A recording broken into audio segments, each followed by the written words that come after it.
Vamos a hablar de los problemas ferroviarios que hay en prácticamente toda España, porque esta mañana vuelve a ser una mañana de complicaciones en el transporte, sobre todo en Cataluña, primero por la situación en el Rodalies y después por esos retrasos que ya llevan muchos días acumulando los trenes de alta velocidad que hacen la línea entre Madrid y Barcelona, mientras que todavía no se ha puesto en funcionamiento, no se ha restablecido la línea Madrid-Andalucía. Así que lo primero que vamos a hacer es irnos de nuevo a la estación de Sants. Pol Valero, buen día. Buen día. Y vamos a empezar por la situación en el Rodalies, que es el viacrucis de todas las mañanas de miles de personas que utilizan este medio de transporte para ir a sus trabajos, para ir a la escuela, para ir a la universidad, para ir a hacerse una prueba médica, y sigue siendo a día de hoy un viacrucis. Sí, es complicado. Más de 300.000 personas lo están usando esos días. Han dado cifras desde Renfe que han expedido más de 300.000 bonos gratuitos que durarán hasta finales de mes para compensar todo el caos desde hace 2 semanas, porque este Rodalies sigue funcionando a medio gas. Hay menos trenes y muchos fuera de horario por culpa de las limitaciones de velocidad en 180 puntos de la red, y también recordemos que siguen cortados 10 tramos importantes de toda la red donde Adif está haciendo todavía obras de emergencia. Ahora ha bajado un poco el movimiento en Sants, pero aún así hay bastante ir y venir de gente. Y una cosa muy importante, tras días de incertidumbre, ni el operador, ni la Generalitat, ni el Gobierno todavía no se atreven a poner fecha al retorno a la normalidad. Esto por lo que hace a las cercanías al Rodalies, pero nos contabas en anteriores conexiones que los primeros trenes de alta velocidad que salían desde Sants hacia Atocha, hacia Madrid, iban ya con 1 hora de retraso, algo que ha afectado a muchos viajeros que incluso están tomando la costumbre de ir antes hacia la estación por si hay alguna novedad, por si se pueden enterar y por si pueden hacer algo. ¿Cuál es la situación ahora mismo? Sí, son viajeros que reciben la notificación a veces de que el tren irá con retraso, pero aún así desconfían y van antes para ver si sale el tren. Ahora mismo, lo que contábamos, salidas con una hora de retraso, y pasa lo mismo, vemos ahora en las llegadas. Se acaban de anunciar varios trenes. El Lirio de las 9, que estaba previsto que llegara a las 9 aquí en Barcelona, llegará a las 9:51. También hay un Wigo y un AVE que tenían que llegar a las 9:05, que llegarán casi 1 hora tarde. Son retrasos que han estado provocando problemas para muchos usuarios. Por ejemplo, a primera hora de la mañana hemos hablado con Pablo, un chico de 13 años de Barcelona que tenía que ir a Madrid hoy para coger un avión con su equipo de la Federación Española de Tenis, porque tienen que disputar una competición en Moldavia. Nos lo contaba su madre Pilar. Mi hijo tenía que coger un AVE de Barcelona a Madrid a las 5:50. Primero hemos tenido el problema de que por 2 semanas no le dejan viajar, que tiene menos de 14, y luego en segundo lugar es que hay una demora que hemos preguntado de entre 45 minutos y 1 hora de la hora prevista de llegada, con lo que el avión que tenía previsto pues ya no llega a cogerlo. Como ellos, muchas personas aquí en los horarios están cambiando los planes. Pol, vuelvo contigo enseguida, que quiero comentarte otra cosa con respecto al tráfico ferroviario ahí en Cataluña, pero como estábamos hablando de la situación en Sants, vamos a la otra punta del trayecto, nos vamos hasta Atocha, hasta Madrid, a ver qué reflejan allí las pantallas, cuál es la situación. En Atocha está Agustín Rodríguez Sahún. Agus, buenos días. ¿Qué tal, Ángeles? Buenos días. ¿Se notan ahí también los retrasos? Sí se notan, porque mira, ya deberían haber llegado al menos 2 trenes desde Barcelona. Uno de ellos va a llegar con más de media hora de retraso porque acaba de cambiar la hora. Tendría que haber llegado a las 8:37, es un Lirio, va a llegar a las 9:22 de la mañana.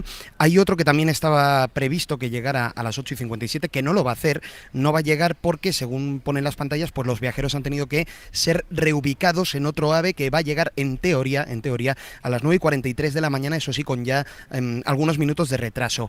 En las salidas ha pasado lo mismo, aquí en Atocha, los viajeros que salían de esta estación hacia Barcelona en el AVE de las 7:57 han tenido que ser reubicados en otro tren, y bueno, pues aquí tanto la megafonía como las pantallas recogen ya esos retrasos en las salidas y llegadas a Madrid. De hecho, hay un aviso que se puede leer en los monitores que dice que se están produciendo retrasos en las líneas de alta velocidad Madrid-Barcelona y Madrid-Valencia por el establecimiento de limitaciones temporales de velocidad en distintos puntos. En todo caso, la mañana está siendo muy tranquila en Atocha, bastante más de lo que suele acostumbrarse, acostumbrar, sobre todo porque no hay muchos viajeros. En los vestíbulos se podía ver en salidas, en llegadas no hay prácticamente nadie. Un indicador también de cómo está la actividad, de cómo está siendo de ligera estos días, es lo que contaban esta mañana algunos taxistas, que durante esta semana pues apenas están trayendo a viajeros a la estación de Atocha, que se nota y mucho que ha bajado la actividad, también claro por los trenes suspendidos con Andalucía, que por cierto también se muestran en las pantallas. Agus, gracias. A ti, Ángel, chao. Y añadan a todo esto dos medidas más que van a afectar al tiempo de viaje entre Madrid y Barcelona. Jordi Fàbrega, buenos días. ¿Qué tal? Buenos días. Porque Adif ha pactado con los operadores, con Renfe, con Wigo y con Irio, retirar algunas frecuencias, pero también aumentar la duración del viaje en 25 minutos, todo con la intención de dar tiempo para las labores de mantenimiento. Sí, teníamos ya por un lado desde el pasado lunes ese anuncio de que se estaban suprimiendo algunas frecuencias de todos los operadores en los trayectos entre Madrid y Barcelona. Se suprimían especialmente las de última hora del día precisamente para eso, para dar más tiempo a los técnicos de mantenimiento a realizar sus revisiones. Ahora hay que sumarle un acuerdo entre Adif y las tres operadoras, tanto Renfe, Irio como Wigo, para ampliar el tiempo de viaje en 25 minutos. De hecho, ahora mismo acabo de mirar lo que ofrecen las compañías en su web para hoy y para mañana, y el tiempo de trayecto más corto que ofrecen ya es de 3 horas y 2 minutos, es decir, que ya se suman esos 25 minutos. El más corto sería el que habitualmente es 2.37. 2.37, pues ya se suman estos 25 minutos a la oferta que hacen las operadoras en su web. Esto es lo previsto, porque luego hay que recordar, como estamos explicando, que sigue habiendo retrasos que más o menos son de 1 hora de media, así que probablemente, pese a este incremento del tiempo de trayecto que ya nos anuncian, la llegada seguirá siendo posterior, es decir, que esas 3 horas y 2 minutos son el objetivo, pero viendo lo que está ocurriendo en la realidad, el trayecto durará bastante más. Hay otro efecto que está teniendo esto, ya no solo en los viajeros, en los pasajeros que van de una punta a otra de Barcelona, de Cataluña hasta Madrid y viceversa. Esto empieza a tener también consecuencias económicas en las empresas. Paul, vuelvo contigo a la estación de Sants, porque hay empresas que empiezan a notar el impacto económico del caos ferroviario que hay ahora mismo. En el caso de Cataluña, afecta al transporte de mercancías con empresas que incluso algunas de ellas están hablando, si no lo han hecho ya, de paralizar su actividad. Sí, conocemos el caso de una planta de 300 personas en Martorell que desde el sábado ha detenido toda su actividad porque no le llega el suministro de materia prima por tren. Allí fabrican PVC, es un tipo de plástico, y tienen un ramal, una vía que entra dentro del polígono, y cada 2 días les llega un tren que transporta 750 toneladas de un líquido inflamable para fabricar este plástico. No lo pueden recibir por carretera. Pues como no llegan trenes, no pueden fabricar. Nos lo explicaba José Antonio Fernández, miembro de UGT y trabajador de la empresa. Ahora mismo tenemos la fábrica parada desde este fin de semana porque ya en 10-12 días había entrado un tren. Los trabajadores, sin embargo, no se han quedado en casa, están yendo a la planta para realizar tareas de mantenimiento y estar preparados para reanudar la producción cuando sea posible. Esto se tiene que solucionar ya, o sea, no podemos tener 10 días más la fábrica parada y los rodalías parados, es inasumible por cualquier empresa. Esto es un caso, la foto entera la podemos ver en el puerto de Barcelona, un nodo importantísimo. En un solo día mueve de media 200.000 toneladas de contenedores y desde hace semanas no pueden enviar mercancías hacia el norte, dirección Francia, porque el túnel de Rubí está completamente cerrado porque se detectaron unas grietas. Se espera que mañana empiece a reabrirse y la circulación hacia el sur no es mucho mejor. Se han tenido que cancelar 3 de cada 4 trenes. Esta circulación se espera que se recupere el lunes. Esta vía de ancho ibérico que se utiliza para llevar mercancías de Barcelona a Zaragoza, desde donde se distribuyen por toda España. Paul, gracias. A vosotros. Claro, hay muchos pasajeros que buscan un sistema alternativo y la alternativa es el avión, y ya hemos estado contando estos días cómo los precios de los aviones se habían disparado. Hicimos el otro día el cálculo y se habían duplicado, triplicado, sobre todo en la ruta hacia Andalucía, pero también el puente aéreo, el vuelo entre Madrid y Barcelona, hasta el punto que, bueno, Iberia ha decidido, Jordi, poner un tope de 99 euros a los billetes de turista entre Madrid y Barcelona. Sí, lo ha hecho, visto como dices que la demanda para hacer ese trayecto en avión entre Madrid y Barcelona Barcelona estaba disparando los precios. Lo que hace la compañía es poner un tope de 99 euros al vuelo entre Madrid y Barcelona en clase turista. Esta medida no afectará a las tarifas Puente Aéreo Flexible y Confort, que son las que utilizan normalmente los viajeros frecuentes, pero sí afectará a las 14 frecuencias diarias que ofrece la compañía entre Madrid y Barcelona para aquellos que compren un billete en clase turista. Es una medida que entra en vigor ya y que se mantendrá de momento hasta el 19 de febrero. Te vayas muy lejos, Jordi, que después de la publicidad quiero hablar contigo de la comparecencia de ayer de Puente, pero antes de ir a la publicidad, porque una de las damnificadas de estos últimos días del AVE, y ahora hablaremos de todo lo que supone este caos ferroviario que estamos viviendo, pero una es Cristina Monge, porque ya lo vivió el otro día, y ayer dijiste que optaste por ir en avión, porque es verdad que también los más perjudicados son aquellos que en un día te daba tiempo de ir a Madrid, de ir a Barcelona, hacer las gestiones y volver a casa otra vez, y ahora esto parece imposible. Sí, ahora mismo es imposible. En primer lugar, si tienes un compromiso a una hora fija, que no puedes llegar tarde, no puedes depender de la imprevisibilidad que te dan en estos momentos los trenes. Por lo tanto, si no tienes un margen de tiempo suficiente para moverte, pues o tienes que recurrir al avión o cancelar los compromisos profesionales, como se están haciendo en muchos casos. Yo ayer opté por no cancelarlo porque tenía un compromiso importante y efectivamente pues tienes que ir y volver en avión, porque además los trenes de última hora de la tarde, los de regreso, se han suprimido. Eso hace que además los aviones estén absolutamente colapsados de gente y hasta ayer con unos precios absolutamente desorbitados, ¿no? Y con falta de infraestructura, porque claro, lo mismo que me pasó a mí ayer, le pasó a muchísima gente, profesionales y no profesionales. Y eso implica que está todo colapsado, todo saturado, en fin, desde que se aterriza anoche, desde que se aterriza en el avión hasta que se consigue coger un taxi a las 12 de la noche pasa más de una hora, ¿no? Por problemas de gestión debido al aumento de la demanda. No hay como que algo falle para valorar la importancia que tiene. Y creo que en estos momentos nos estamos dando cuenta de lo importante que es y que ha sido, porque además hemos presumido de ello, la alta velocidad en este país. Para viajes como los que estamos hablando, que mucha gente, ¿no?, tiramos de ellos, como para, por ejemplo, el tráfico de mercancías que esta mañana comentabais, ¿no? Las afecciones económicas en España y al conjunto de la infraestructura ferroviaria europea. Por lo tanto, estamos ante un tema fundamental para el día a día de muchas personas. Que nos queda un último elemento y así ya podemos hablar de la situación ferroviaria en España con todos los elementos planteados, y es la comparecencia de ayer de Óscar Puente en el Congreso de los Diputados para dar explicaciones de la situación. Confirmó algo que creo que ya se ha dicho antes, que se va a reunir con los sindicatos para evitar la huelga de maquinistas, que si no se llega a un acuerdo va a empezar el lunes, martes y miércoles de la semana que viene. Defendió en esa comparecencia, Jordi, su gestión frente a la del PP, porque dijo que el Partido Popular había mantenido abandonada durante todos los años en los que gobernó la infraestructura ferroviaria. Sí, fue una comparecencia larga en la Comisión de Transportes en la que, por un lado, no hubo novedades respecto a la investigación de las causas del accidente de Adamuz. No hubo ninguna novedad en ese sentido y tampoco la hubo en cuanto a la fecha en la que se prevé que vuelvan a circular los trenes de alta velocidad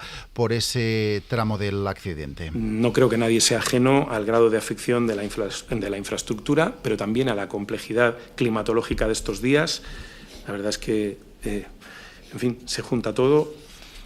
La necesidad de realizar después las pruebas por parte de las empresas ferroviarias, por tanto, facilitar una fecha para la restitución del servicio original en plenas condiciones de seguridad no es posible. Así que seguimos sin fecha para que puedan volver a circular los trenes por ese tramo, según dijo el ministro en una comparecencia en la que se repitió el enfrentamiento político entre Óscar Puente y los diputados de la oposición, especialmente del Partido Popular, que pidió su dimisión. Así lo decía el portavoz Héctor Palencia. Tuvieron más dinero que nunca y se lo llevaron. El sistema entró en caos y lo negaron. Tenían toda la información y la ignoraron. Estaban obligados a decir la verdad y mintió. Pudo hacer más para evitar los accidentes de Adamuz y Lleida y no lo hizo. Eso tiene un nombre, negligencia. Por ellos, por todos, por usted. Muchas gracias, coja señoría. su ego y su soberbia. Pasamos al y dimita. turno siguiente. Acusaciones y peticiones de dimisión a las que el ministro respondía tirando de la herencia recibida, diciendo que no se puede arreglar en poco tiempo la falta de inversión de muchos años. Entiendo, ¿no?, que en este momento pues exige responsabilidades de lo que está sucediendo al que está, pero el que está no es responsable de lo que se ha producido en tiempos pretéritos, especialmente en algunos en los que el abandono de la infraestructura ferroviaria de Cataluña es evidente. Yo entiendo que a algunos les moleste, pero esto es la realidad. Una red ferroviaria no es una tetera, no se arregla en 2 días. Puente que anunció, como decías, que se reunirá hoy con los sindicatos ferroviarios para intentar evitar esa huelga de la semana que viene. Jordi, gracias. Hasta luego. Vamos a ir con el análisis de toda esta situación y todo este caos ferroviario, con un poco la sensación de que estaban todos los problemas, todas las deficiencias, toda la falta de inversión, todo el desgaste de la infraestructura como en una botella de agua con gas, y que se ha abierto el tapón y ha salido todo, ha estallado sobre lo que íbamos montados durante todo este tiempo. Claro, este es el problema de fondo que subyace a lo que aquí estamos comentando, ¿no? Cristina lo explicaba antes, ha colapsado el sistema de movilidad que hemos construido en este país en los últimos años y que hace posible la vida familiar, la vida profesional de prácticamente la totalidad del país, ¿no? El año pasado fueron más de 40 millones de personas las que se movieron en la alta velocidad en nuestro país. Y esto está en estos momentos comprometido en su base. Y por lo tanto hay realmente un problema social y un problema económico. ¿Por qué se ha producido esto? Esta es la gran pregunta. Y realmente aquí hay que poner unos puntos suspensivos donde no sé si la negligencia, la irresponsabilidad, la falta de previsión, no sé cuáles han sido las razones. Pero la pregunta está clara, es decir, si ayer el ministro reconocía su impotencia para restablecer la normalidad del servicio ferroviario, la pregunta está, ¿antes había esa normalidad? Claro, porque si ahora la normalidad es posible, hemos estado conviviendo con una anormalidad y por lo tanto hemos sido puestos en riesgo. Claro, cualquiera de las preguntas resulta inquietante, porque no tiene respuesta. Y de verdad que hemos confiado realmente en nuestros gobernantes y en el Estado al final de que teníamos un servicio ferroviario de primer nivel. Nos hemos jactado como una parte fundamental de la marca España, que teníamos una movilidad de alta velocidad solo superada por Japón. Y resulta que ahora de pronto ya no solamente la alta velocidad está comprometida, sino que algo todavía mucho más básico, que también es fundamental para la gente, como son las cercanías, en el caso de Cataluña de una manera palpable, están en un riesgo también de colapso sistémico, donde se está provocando un día a día que hace imposible a la gente organizar su existencia doméstica, su existencia profesional, laboral. Entonces, ¿quién es responsable de esto? Evidentemente, ahora mismo, en tiempo real, quien lo está gestionando. ¿Podemos proyectar la mirada hacia atrás? Si hacemos esa auditoría, realmente entonces estamos comprometiendo probablemente la gestión de la política en los últimos 10 años, lo cual es realmente inquietante, insisto, sobre todo porque hemos confiado que estábamos organizando nuestra vida dentro de un entorno de seguridad que era irreprochable. Y ahora nos sobran los reproches. Edu. Sí, o sea, puedo firmar casi cada palabra de las que ha dicho José María, ¿no? Y el concepto que has introducido tú, caos ferroviario, has dicho, Ángeles, y yo creo que esas son el sustantivo y adjetivo que tiene mucha gente como sensación desde el trágico accidente de Adamuz, en el sentido de que todo lo que aparentaba ir muy bien, de repente ha empezado a ir muy mal, sin saber muy bien exactamente a qué obedece que haya entrado en esta fase tan caótica, donde la situación del entramado de transporte ferroviario de alta velocidad ha girado por completo desde el día de Adamuz, ¿no? Y es verdad que España hasta el año 2025 hizo bandera de una infraestructura altamente competitiva que nos exportaba marca España a otros lugares del mundo donde éramos capaces de desarrollarla, países muy lejanos donde a priori tampoco ha habido mucha huella de España y de repente había huella de alta velocidad. La transposición de liberalización del transporte de la directiva comunitaria hizo el precio del billete todavía más competitivo, tuvimos la sensación de poder viajar igual de bien pero algo más barato. Eso hizo que líneas, por ejemplo, Madrid-Barcelona tuvieran casi 6 millones de viajeros al año, casi 150.000 personas al día cogían un tren de alta velocidad en los años 24, 25. El norte desconectado, mi pueblo, Bilbao, mi ciudad, Bilbao, y Euskadi desconectado de la alta velocidad, aspiraba a conectarse a esta infraestructura que empezó en nuestro país en el 92 y parecía completar ya la geografía en el entorno de la frontera 2030, y de repente ha pasado algo que no sabíamos que estaba pasando. Porque el discurso y la narrativa que nos habían invitado a hacer nuestra era la del éxito, la de la eficacia, la de la eficiencia, la de los trenes a 350 kilómetros por hora, la de la conectividad a velocidad relámpago de cada esquina de este país o de esta península a través del tren de alta velocidad. Y de repente ya no hay conexión Sevilla-Madrid, la lentitud Madrid-Barcelona la habéis explicado antes, la sensación de que aquí había algo que no estaba todo lo bien que debía estar, flota en el ambiente de todo el mundo, sin ideología. No hace falta ser votante de ningún partido para que te pase eso y para que todo el mundo tenga esa sensación. Se ha unido Cercanías en Cataluña con un problema donde cientos de miles de personas, mujeres y hombres, lo cogen cada día, varias veces, para ir y para volver, y está en una situación como la que se encuentra. Es el típico en el que el árbitro debería pedir tiempo muerto, parar un poco el balón de la política, bajarlo al suelo y reflexionar a fondo, porque si esto va de revisionismos de quién lo hizo en el año no sé qué y tal, me parece que el país está esperando otra cosa.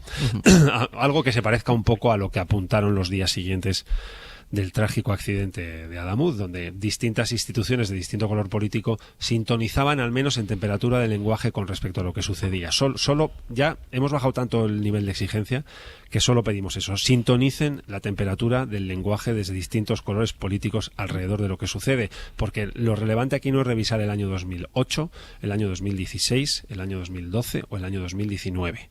Creo que lo relevante es revisar el 25, el 26, el 27 y el 28, que es el plano de tiempo en el que nos encontramos ahora y donde la gente espera las respuestas, ¿no? Cristina.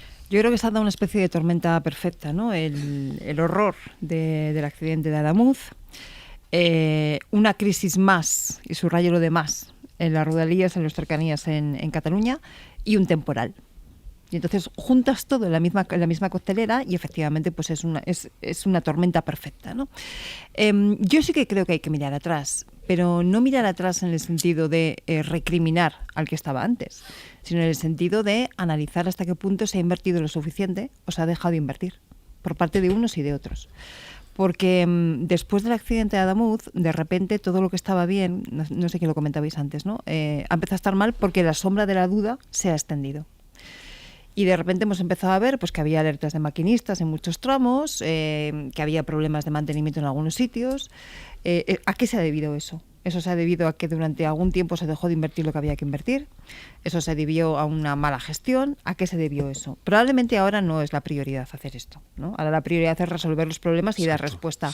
Pero de aquí a un tiempo sí que tenemos que hacer nuevamente evaluación de políticas públicas. Digo nuevamente porque ya sé que soy muy pesada con esto, lo siento, pero habrá que hacer esa evaluación, pero no con la idea de recriminar al que estaba antes, sino con la idea de ver si efectivamente se tenía que haber invertido más o mejor o de otra manera. A partir de ese momento yo creo que estamos en un tema clave. En primer lugar porque afecta prácticamente a todo el mundo. No todo el mundo coge el AVE para trabajar, de acuerdo, pero las cercanías en Cataluña los coge toda Cataluña.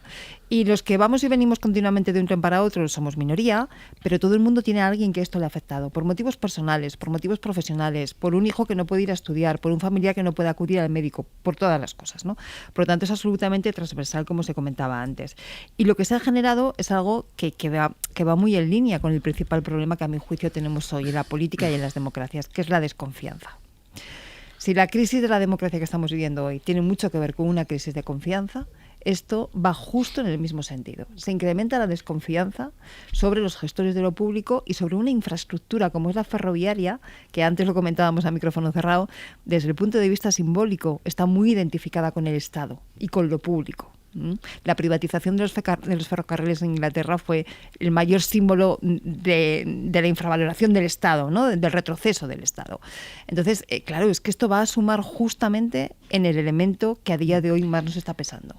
Claro, y precisamente ahí está el problema, es que la desconfianza que genera una situación como la que estamos viviendo proyecta una reflexión sobre ¿y qué ha hecho la política? Claro. Es decir, ¿dónde está el debate de la política? El debate de la política está marcada por la polarización y por la guerra cultural y por cuestiones de tactismo electoral, o la política tiene que estar en la gestión de las cosas, por así decirlo, en términos orteguianos, ¿no?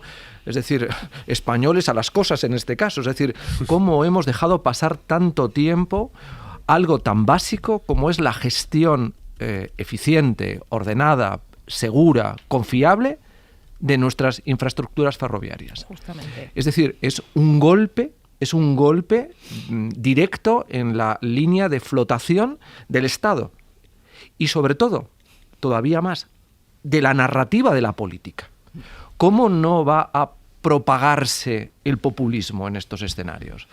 Es que la gente, lógicamente, le pedimos que una política que le está maltratando no tenga la respuesta de un estallido social, entre comillas, o de un estallido electoral, que sería darnos un susto viendo cómo la extrema derecha sigue avanzando políticamente. Pero bueno, ¿dónde están, de alguna manera, las responsabilidades de la política en la gestión de estas cuestiones, ¿no?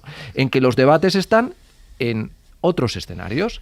No, sí, porque me ha gustado esta cita, Meditación del pueblo joven, de Ortega y Gasset, que es una obra de principios del siglo XX, ¿no? Españoles a las cosas, y es algo así como: salgan todos ustedes de debates estériles que no conducen a ninguna parte y céntrense en la gestión de los asuntos colectivos y públicos para que España funcione.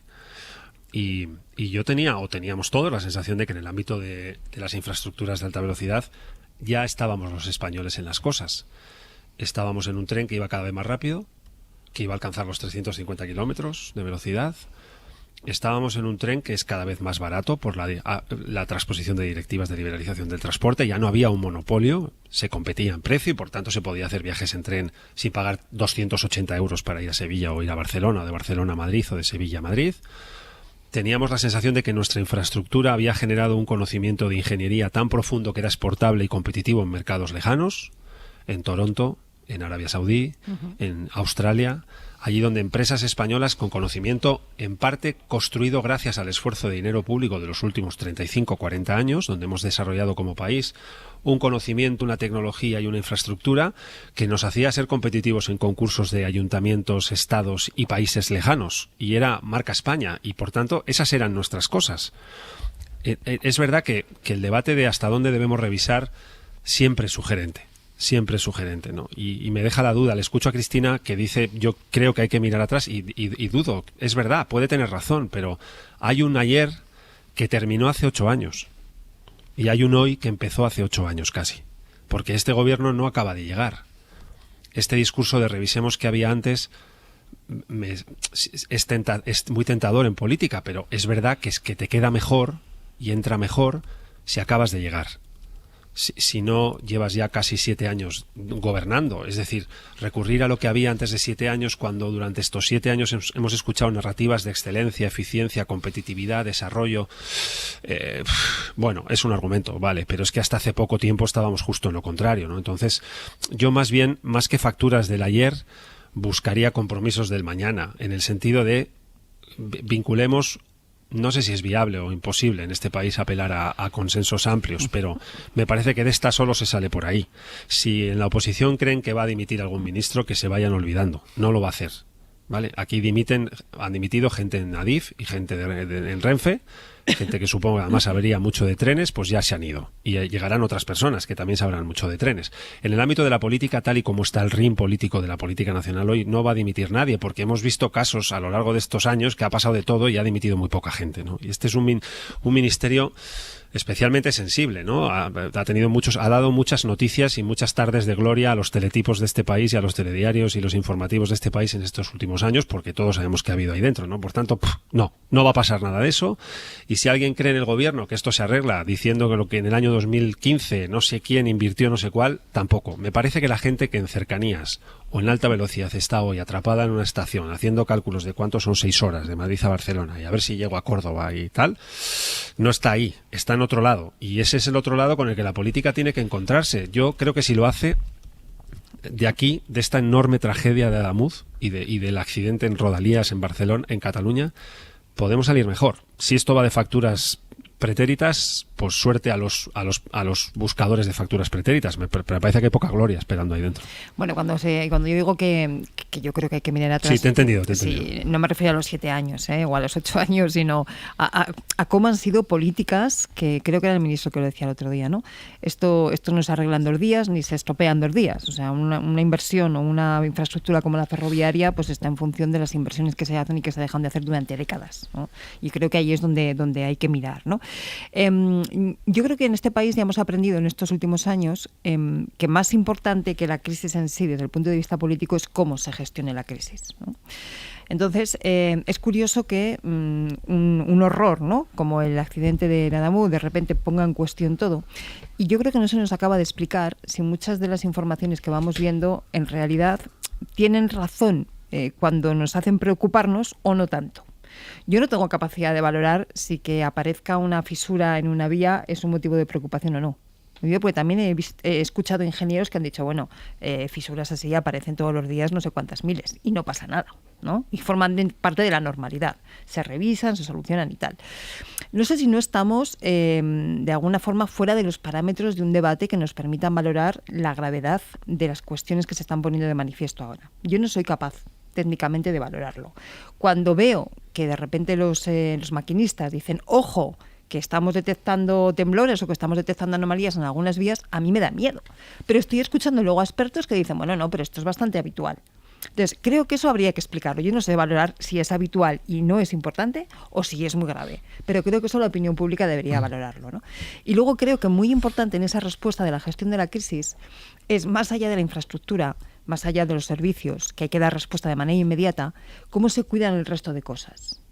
Cómo de repente, en medio de esta crisis, deciden los operadores ferroviarios que se suspenden las indemnizaciones por retrasos, cuando los retrasos son sistemáticos.